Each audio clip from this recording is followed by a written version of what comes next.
Oh, yo, what's up?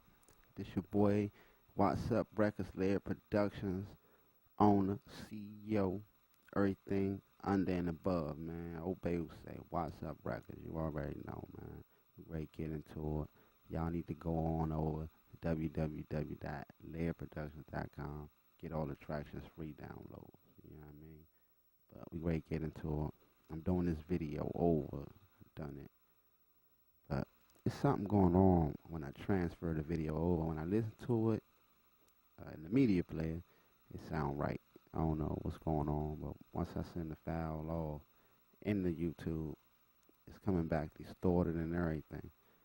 So I'm gonna give this one a shot. Like I said, I ain't gonna quit, man. I'm gonna keep trying it. So we gonna see what's going on. All right, what we doing today? We doing it. If you've seen the video already, and just coming back, we talking setting your mix up in an interface that have multiple outputs or a mixer. And what you're doing is you just sending your basically your master faders of your track that you'll have or your subs, uh, buses, whatever you want to call them, and when you're working in your music. Okay, so you can see I have my outputs on my 6x6 name. You see where my vocals coming on right now and say lead bass, which is this is actually the output of the Spiff jack.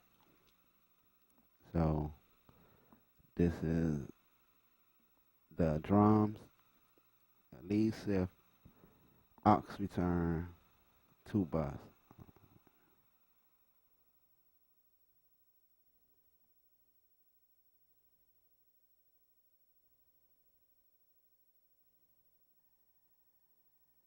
All right, and what I'm doing here, this is the reason why I do this. So on the Focusrite 6i6, you have an option of making each channel one channel. Okay, so you go pair the two together, and it creates a mono style signal, but it's still stereo because you see the bars right, and you still can pan from left to right. Okay, but sounds will uh, get louder and sounds will disappear. Same thing as you would go to mid-side matrix in a plugin. So with this option in your mix, sometimes you're going to want it tight, sometimes you're going to want it loose. It depends on what you're doing. You will have that option right at your fingertips when you're using this interface. And some mixes and interface do it too. We'll pair the channels and you could just unpan. They will do the same thing. So what we going to do, I'm going to show you. See, because I already done the video, so all the stuff I was going to do with the mixing part, I already done right here. And what basically happened was, if I run this, I'm going to turn all the plugins off. Turn them on one by one for you.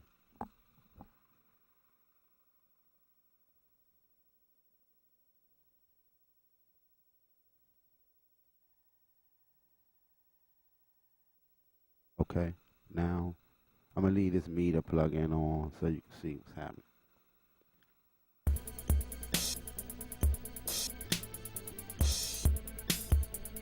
Okay, now you can see clearly that this is basically playing flat mono track straight down in the center. I got the two channels, my left channel printed and my right channel printed. But it's like I'm panning here, right?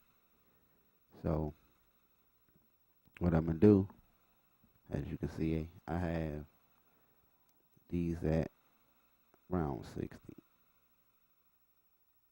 These at 60 left, or 600 right and 600 left, right? And after I do that, I pull out 432. Hold on.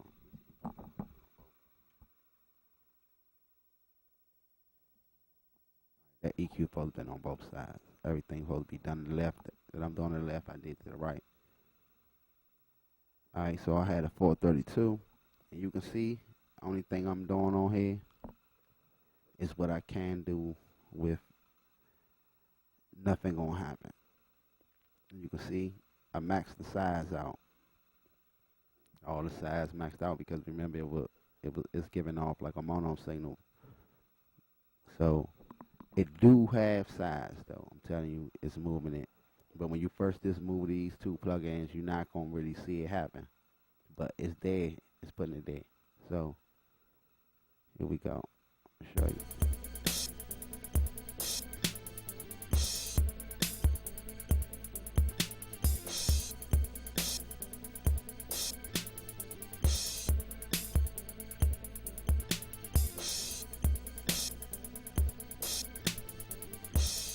And once you see, I use this reverb. Once I use this reverb, what I'm using it for, the reverb is going to put the room back. It's going to put my size back. Where you're going to see, it's going to give me some size. You know what I mean? So here we go. We will cut this on. See?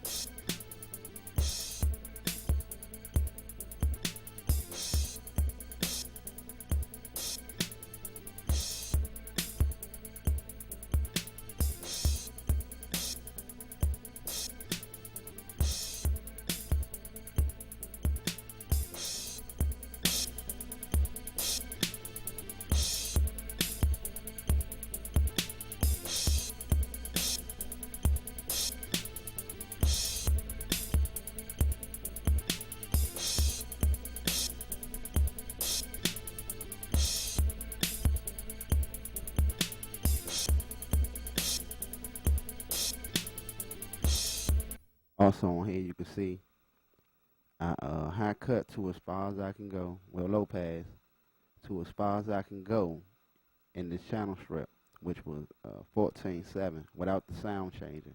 And what that do, that's gonna create room again for me to be able to boost in them areas around 16 to 25K. I'm gonna be able to boost in them areas, and it ain't gonna hurt like an MP3 mix, because it will hurt an MP3 mix. MP3 mix is normally the farthest they really normally going out. If you pay attention and put it on a spectrum, it will show you that you'll see the sound just dying around 18K. From 16 to 18K on most songs, once they MP3, when they've been mastered, a master song, right?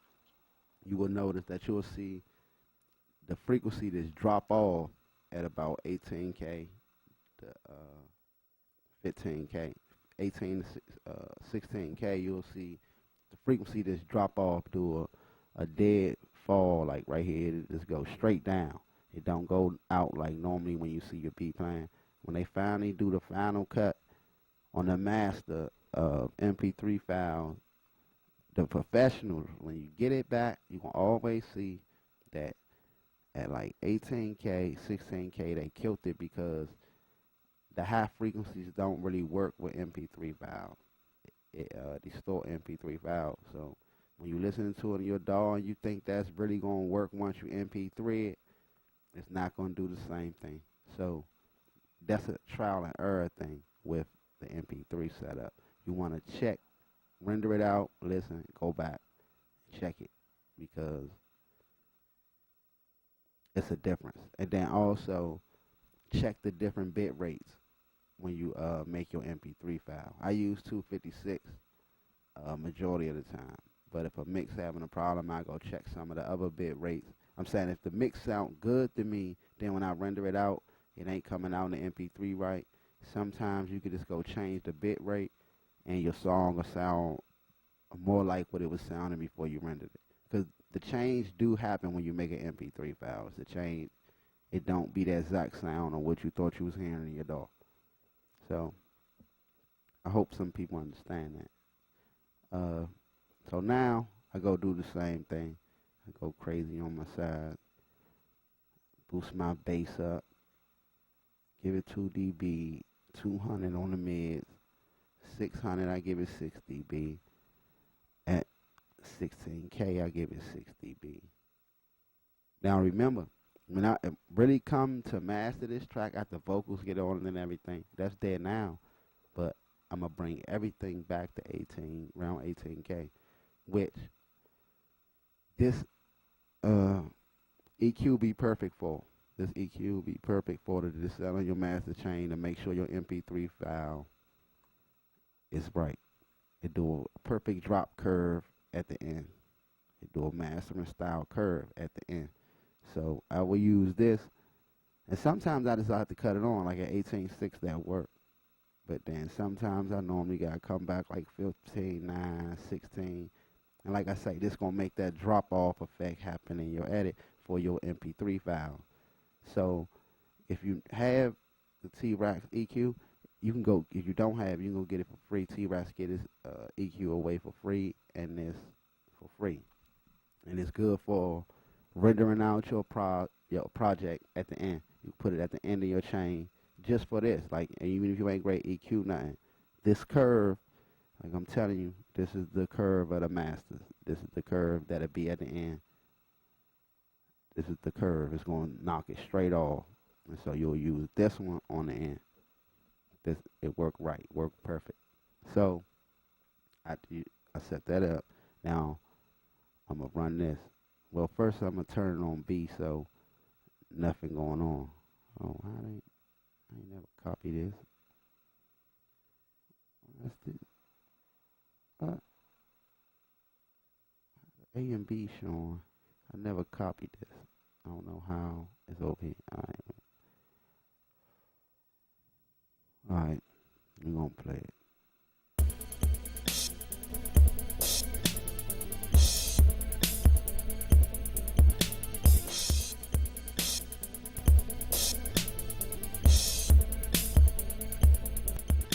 Now, you instantly can hear it, but you see all the sides happening now that you see.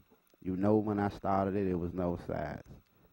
Like I tell you, it's so center that even when I'm adding this, when I did these EQs, you think it's not doing nothing, right? But if I take these off, you're not going to hear the subtle change, but this EQ don't work as good on the sides if I didn't do this, all right? I would need this to be like 2 times stronger for it to do this, at least 1 time stronger than what it is. It'd need to go up more dB for me to make this work right. So I got this going, and I'm going to show you that the size is there.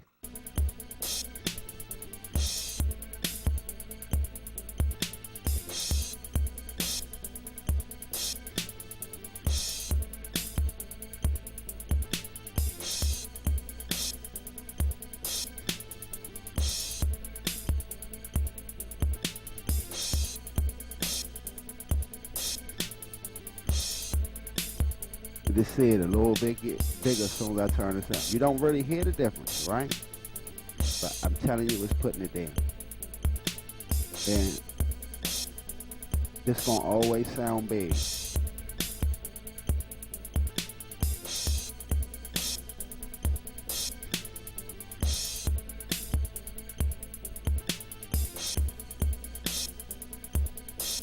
And another thing, I didn't do what I normally do.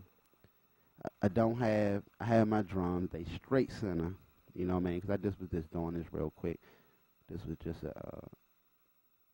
something I was doing real quick.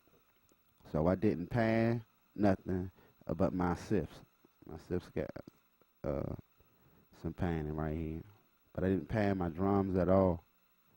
My drums didn't have no panning happening. So normally, that ain't what I'm doing. I pan every time. I'm always panning. I love the panning. So that ain't normally what I'm doing. But if I was panning, like on this meter, when like the crash hit, right?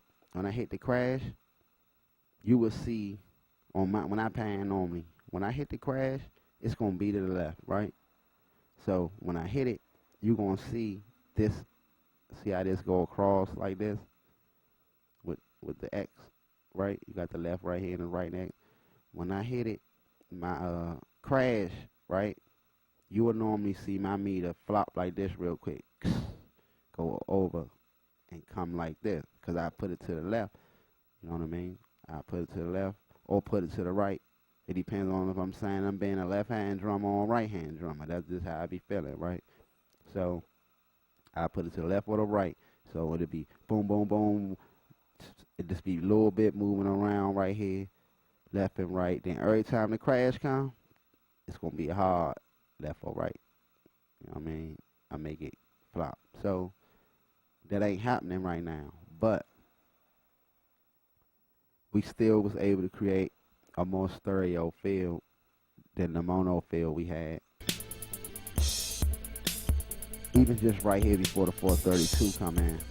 But you could just clearly see it get bigger.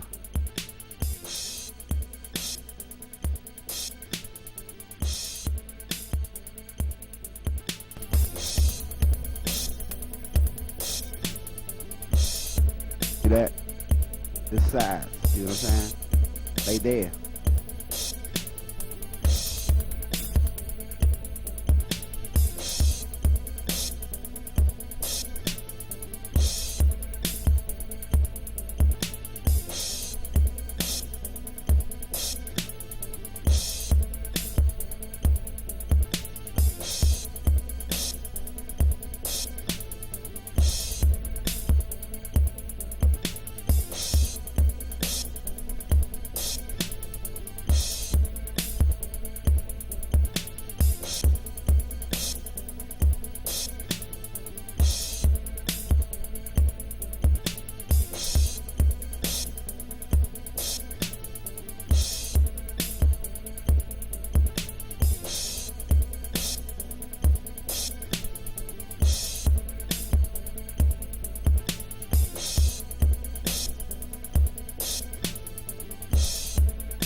Right, so you can see how big it is, how big it got, how much size it got. And like you saw, if we go backwards one time,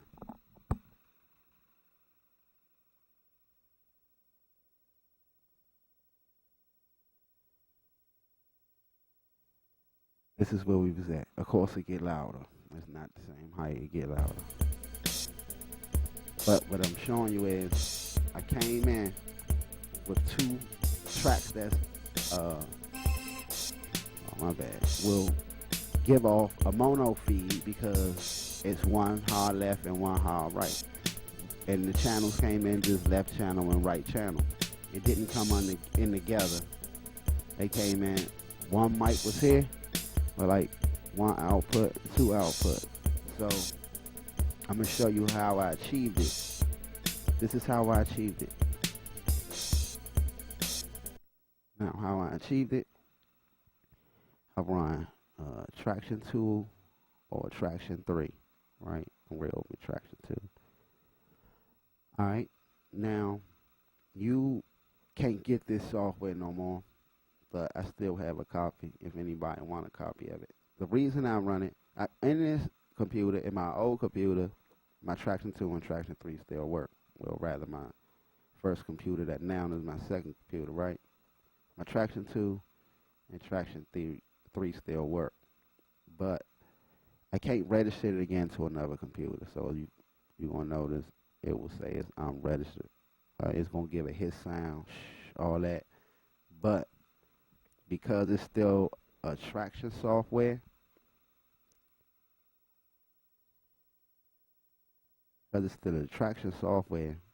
when you open any edit, right? Once I open the edit, I can still open this edit in a new Tracktion. So the hits don't matter because the hits don't go into the audio files. It's coming out of the master output. So the hits gonna come like every 30 seconds. But what I do, I go to show big input meters, right? I have a cord running. Uh, it's the light scribe cord. That's what it's called. It's a cord that I got running out of my amp, Mackie Big Knob. It's coming out of the phone jacks that I'm running to do this. What it do, you see, it send both signals down. It's only one jack, but like headphones, you know they go left and right. So it got a left and right channel in it. So I send it through there. That's how I get it. That's how I got the track back right here. This is how I got it here. It's through this edit. This is it right here. Um,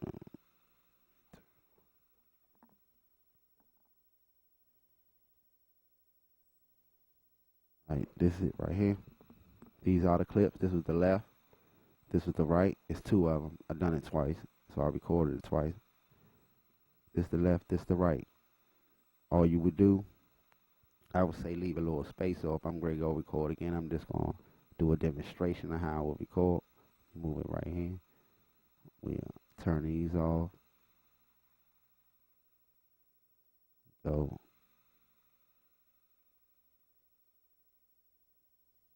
solo that. Alright. So now you can hear how the beat was by itself.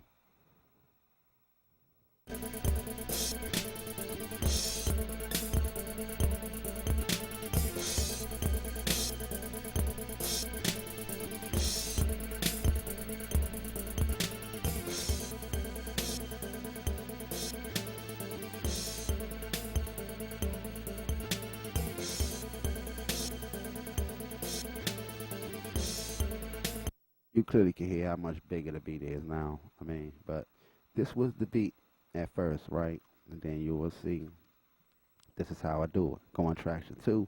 Because the thing about Tracktion 2 and Tracktion 3, because they not made under the same laws as Tracktion 4, 5, 6, and 7, is they can open while the edit is, while another Tracktion is open, which is great.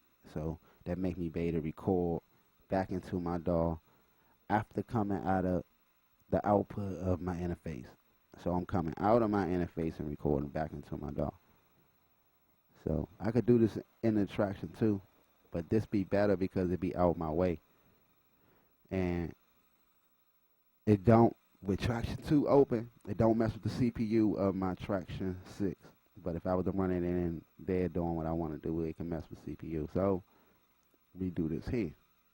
And you can see I'm going to record it right here. So I would hit record right here.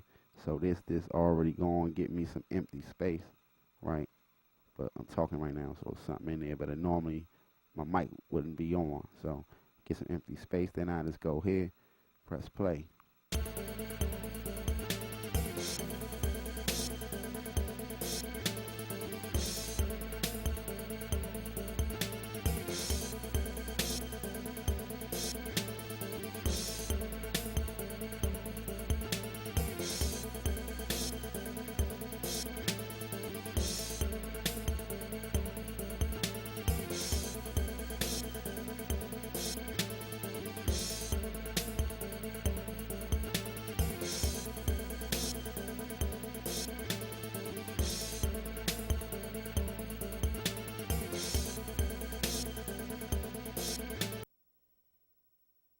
Right, so you see, this is how I achieve it. So right there, that's it. I get it in like that. Boom. I get the whole file. Once I get the file, I go take this whole edit, right? Make a copy of it. I call it T7 version like I did with this because this project was originally made in T5. So I made a copy of it and call it the T7 edit so I won't get confused. So I know I keep using this same one. It's a new edit one. It's the only edit that I got in this Tracktion 2. Anyway, so I won't get confused right now because I only had this one edit in here. Alright, so that's showing you how that works. But now I'm going to show you why you do the channel part.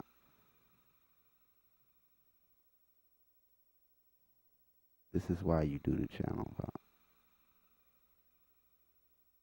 So, when you grade see what I'm going to show you, I can control, rather I can pick if I want things center or things to the side right here. But this press of the button of each one of these, and you will notice that this is a good choice of having. And also, while I'm doing that recording, because the recording is happening in real time, I can automate this myself. So I could make the beat keep seeming like it's getting a change just by pressing this on beat, and it will give a change because, like I say, it's going to put some signals center, then it's going to keep pulling them signals to the side when you hit it. Same thing with this. With this one normally going to keep doing, the open hats and crash going to keep moving. It's going to feel like it's coming center, then out to the side. This one is going to make the little high sounds feel like they going out into the side on my lead, on my sifts. So we great, give it a listen. I gotta move it out the way or it's gonna disappear when I press play anyway. So I'm gonna have to move it over. Alright, so you see what I'm saying? Just watch the difference you hear as soon as I send it center. Listen to the hi-hats, listen to the hats. Listen to the hats when I put it center.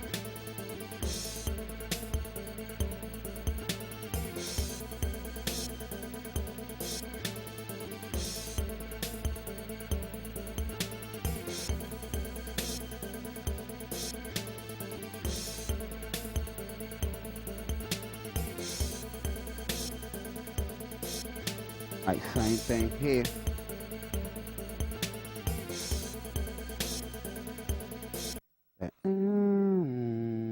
Watch how that change once I do this one.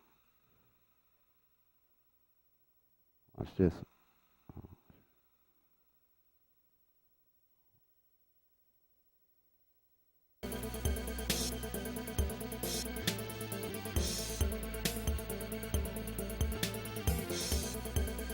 Sorry, it's the that sound. Watch how that get pulled to your face when I go center. That sound will get pulled to your face.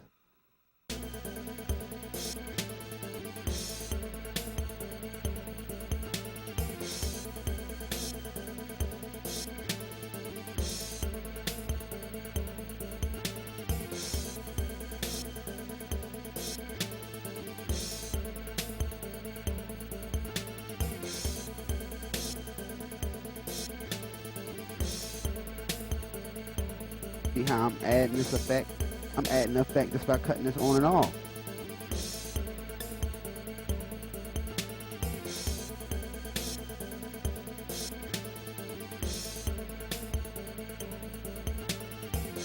And you just do it in rhythm. So I'm just doing it in rhythm. And the same thing, like when I really can do this, and it's going to give bounce to your song, it's going to give your song way more movement. With my aux, I do it all the time. I do it. My aux. The aux is perfect because, you know, my reverbs, my delays, all that on there. So when it's giving you a reverb and delays new elements, that stop your ears from getting fatigued. A person that's listening to your song, it's going to stop your ears from getting fatigued when you're killing reverbs or moving them around or delays and all that. You move them around. Same thing on my two bus. It depends. Like I say, when I'm listening to the mix, I'm going to try it and see if it works. If it don't, if it work and the first one worked too, I'm going to use both of them. But if one is just totally better than the other one for that song, I'm just not going to use that other song. I'm knowing if this one's just sounding better with it not paired, I'm just not going to use it. So that's how you do it in the 6i6. Let me go save this. I just put rope drums on there.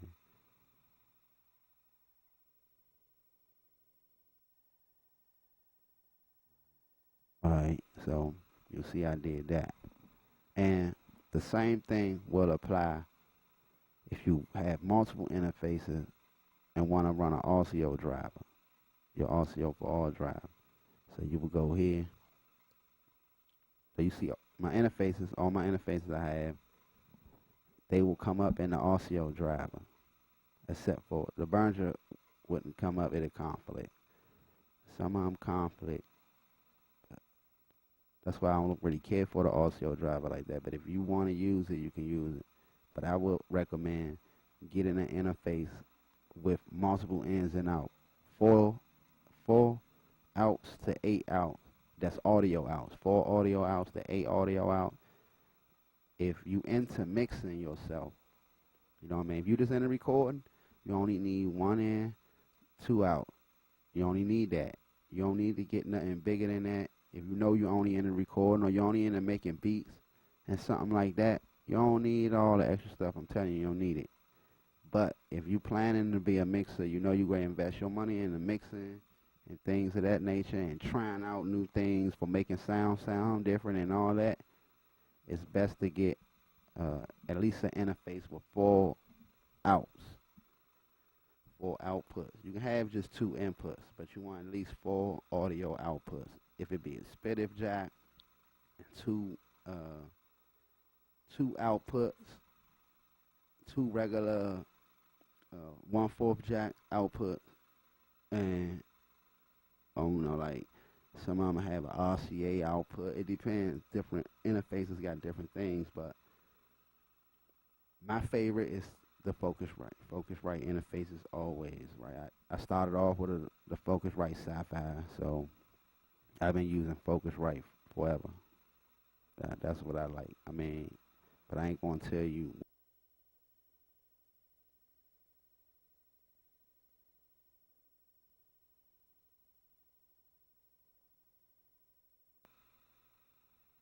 All right. So like I say, you'll go to the audio file driver, right? And it'll load up all your output, right? Let me see. Let me go do it. I don't want to do it because my mic gonna go out, right? If I do this, my mic gonna shut off because I'm changing interfaces. So I'm not ready to change it right now. You know what I mean? But I hope most of y'all understand. If you click on this, all these are going to change. It's going to show all the ins and out of here. And then what you want to go do is like I did. You see this? Go to alias and name it. Give it an alias name so you know what's going here. So I know each output got what I want going in. You see what I'm saying?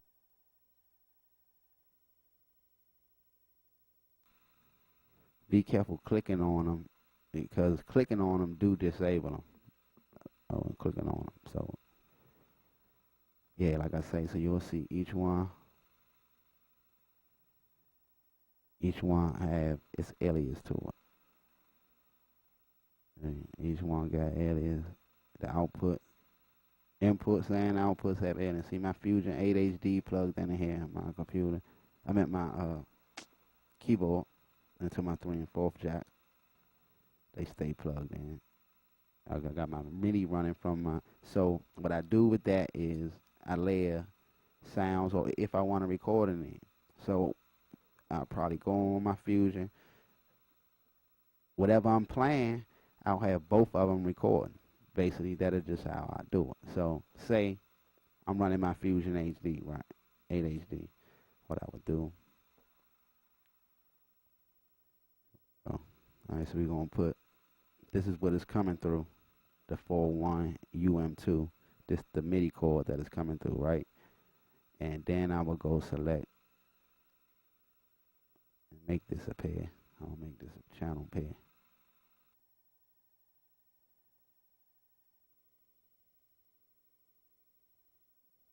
So I made it a channel pair.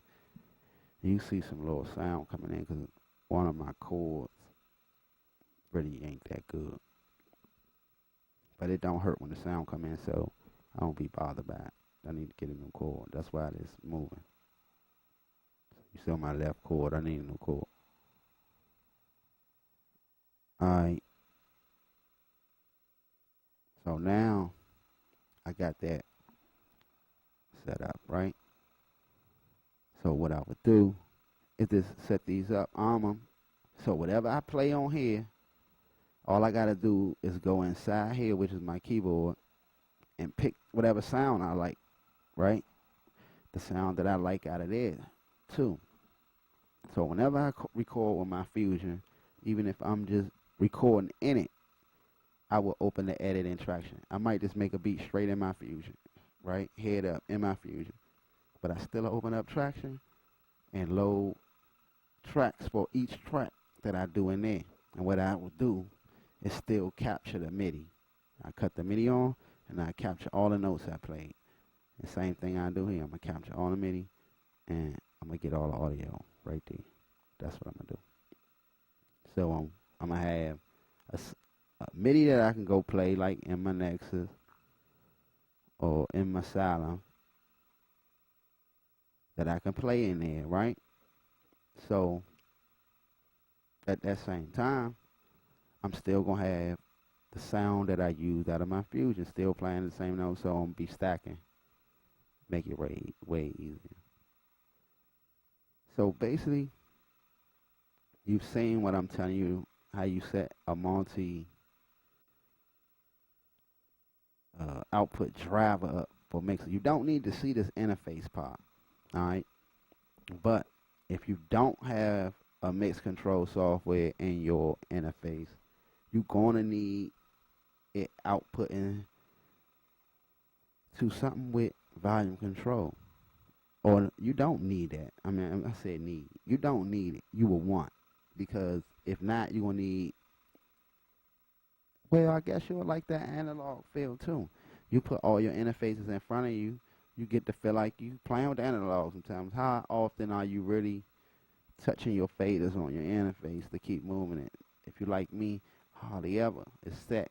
And I'm coming into my big knob, so all my volume's getting turned from here already. But if you do it this way, each interface you have, if you do have multiple interfaces, you can set them right by each other, on top of each other, whatever. And then the output volume, like this, say this was my 6x6, this was my solo, this was my Behringer, this was my MPC Renaissance, and this was my inbox, right? Imagine this the hardware. When it's coming out the output, if this was that fader of the real hardware, I'll be able to turn this up and up in the mix to get what I'm listening to. But in order for you to do the multi-interface out, you will have to have all of it getting summed to one thing. Like I'm saying, like a Mackie Big Knob or something like that.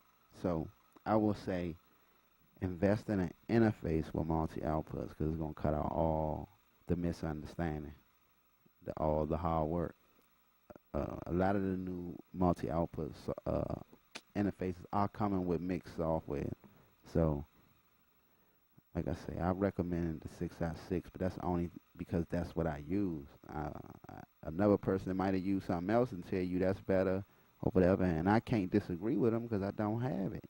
But I've got a lot of interfaces, and my two best interfaces are the 6x6 and the inbox.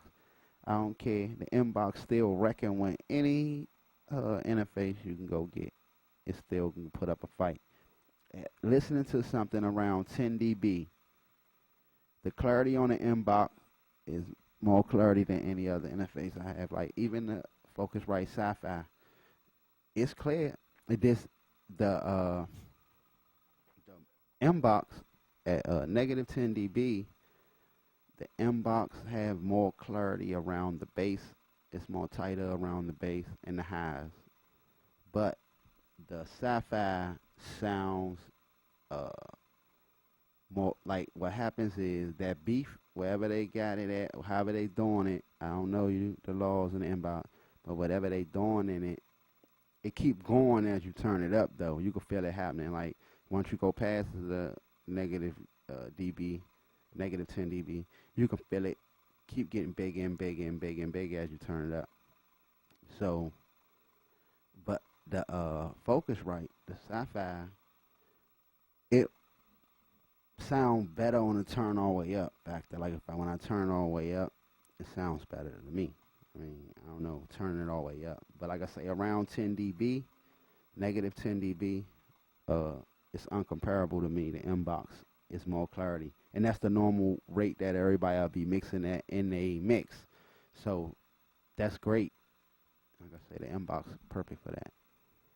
And you'll just go set up your mix like this, and you're definitely going to get better mixes, man. You got so much control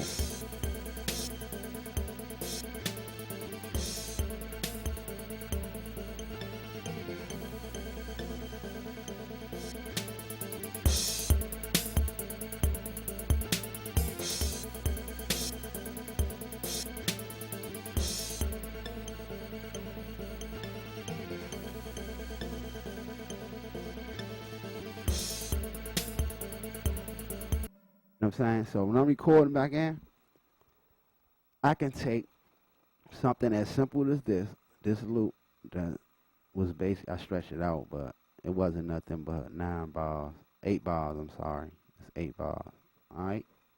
But I can, just by muting oxes, drums, buses, while I'm recording the mix into it, you understand? So that part do take a little practice, you know what I mean? Because it's like playing an instrument. You grade have to do this in tempo, muting things out, widening them. You got to do this in tempo, in sync. So it's going to take a couple practices. But once you master this, your mixes are going to come out, man, they're going to be so good. Like, people going to be asking you how you do it, how you do that, how you do that, how you do this. But this is all I'm doing. Turning it open, closing, muting, boom, muting. I might solo. I might say the same beat already been done, but I might say the intro not great as had a drum. Like I said, it's only the loop I got, but I might want to record just this loop as a beat, and I can do it by recording it, and then I say, all right, the drums on the come in, and drums gonna come in solo. Then, like I said, but you got to do this on beat. So, like I said, it's gonna take some trial and error, like making a beat. But once you get it, you're good to go. So, man, that's pretty much it, man. I was showing you how this gonna make it big. I'm gonna let you get another listen to how big it got, what I did to it. So let me let you listen to what we got.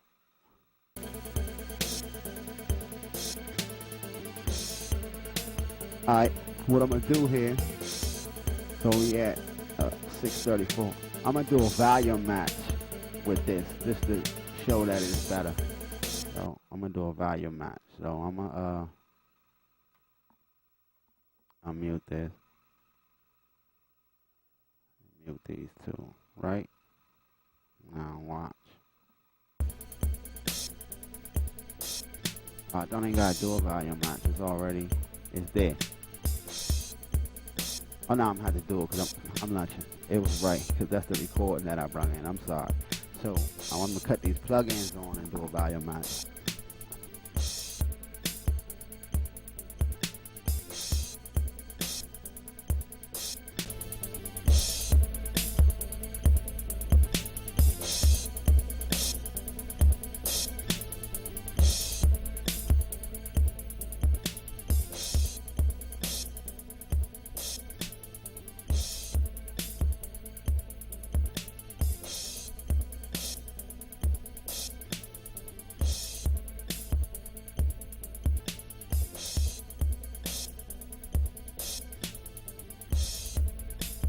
Real close. That one was at 630. 630. So this one is a little lower than the original. So, but you can clearly hear it's bigger. It's clearly bigger. It's banging at the same dB. On mute it.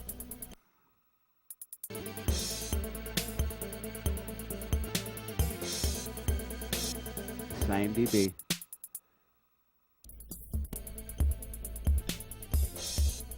Clearly bigger.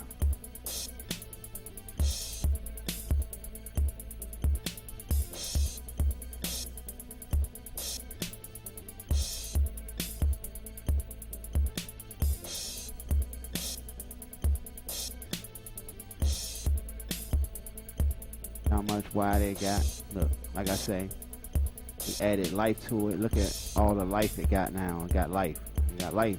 You know what I mean? Other than this is straightforward.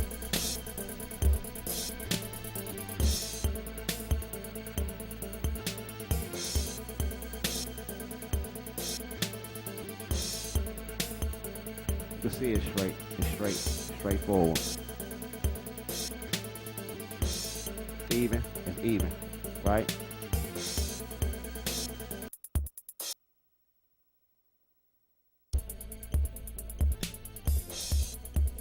Life. Life, man. You know what I mean? But I hope y'all got, man, what y'all supposed to get out of this, what I was trying to get y'all, you know what I mean? So, like I say, man, go to Lead Productions, WhatsApp Records, leadproductions.com, sign up. get your free downloads, man. You know what I'm saying? I hope y'all like the video. Subscribe. Peace.